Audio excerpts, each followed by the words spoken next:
جو لوگ جی کھول کر کفر کرے تو ایسے لوگوں پر اللہ کی غضب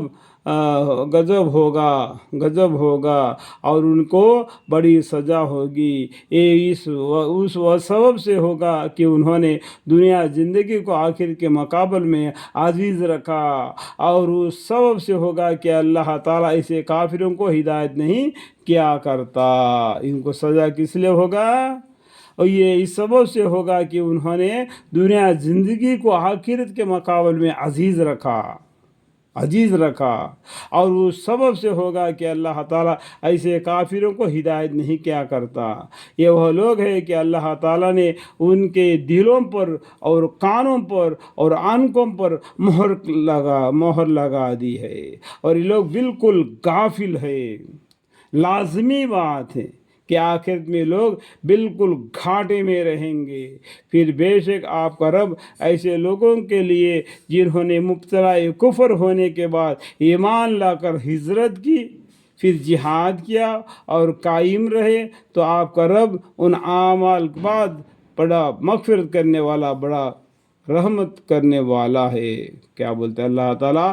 پھر بے شک آپ کا رب ایسے لوگوں کے لیے جنہوں نے مبتلا کفر ہونے کے بعد ایمان لا کر ہجرت کی، پھر جہاد کیا اور قائم رہے، تو آپ کا رب ان اعمال کے بعد بڑے مغفرت کرنے والا، بڑے رحمت کرنے والا ہے۔ اور قائم رہے تو جو پھر جہاد کیا پھر قائم رہے، تو آپ کا رب ان اعمال کے بعد بڑا مغفرت کرنے والا، بڑے رحمت کرنے والا ہے۔ جس وقت ہر شخص اپنی ہی طرفداری میں گفتگو کرے گا، اور ہر شخص کو اس کے کیے کا پورا بدلہ ملے گا، ان پر ظلم نہ کیا جاوے گا۔ اللہ تعالیٰ ایسے بستی والوں کی حالت عجیبی بیان فرماتے کہ وہ امن و اطمینان میں تھے، ان کے کھانے پینے کی چیزیں بڑی فراغت سے ہر چار طرف سے ان کے پاس پہنچا کرتی تھی، سو انہوں نے خدا کی نعمتوں کی بے قدری کی۔ اس پر اللہ تعالیٰ نے ان کو ان حرکت کے سبب ایک محض قحط اور خوف کا مزہ سکھایا۔ اللہم اغفر لی۔ اور ان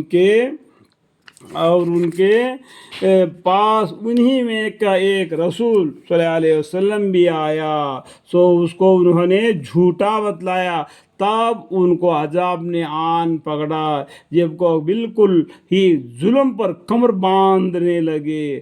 سو جو چیزیں اللہ تعالیٰ نے تم کو حلال اور پاک دی ہے ان کو کھاؤ، اللہ کی نعمت کا شکر کرو، الحمدللہ۔ اگر تم اس کی عبادت کرتے ہو، الحمدللہ۔ تم پر تو صرف مردار کو حرام کیا ہے، اور خون کو اور خنزیر کے گوشت کو اور جس چیز کو غیر اللہ کے نامزد کر دیا گیا ہو، پھر جو شخص بالکل بے قرار ہو جاوے بشرطیک طالب لذت نہ ہو اور نہ حد سے تجاوز کرنے والا ہو، تو اللہ تعالیٰ بخش دینے والا، مہربانی کرنے والا ہے۔ اور جن چیزوں کے بارے میں تمہارا جھوٹا زبانی دعویٰ ہے، ان کی بس یوں مت کہا دیا کرو کہ یہ فلانی چیزیں حلال ہے اور یہ فلانی چیزیں حرام ہے، جس کا حاصل یہ ہوگا کہ اللہ پر جھوٹ تہمت لگا دو گے۔ بلا شک جو لوگ اللہ پر جھوٹ تہمت لگاتے ہیں